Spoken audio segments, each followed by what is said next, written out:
He stands 8 feet tall, his muscles hardened by years of sparring. Today, a challenger for his title has come forward.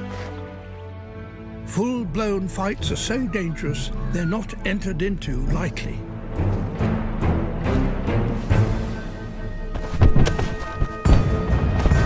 These power struggles, eye gouging is entirely within the rules. So is kicking below the belt. The dominant male's skill is already telling.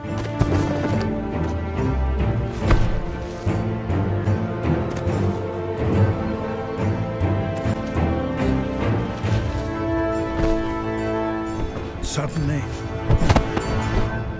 it's all over. The champion has beaten off the challenger, at least for now.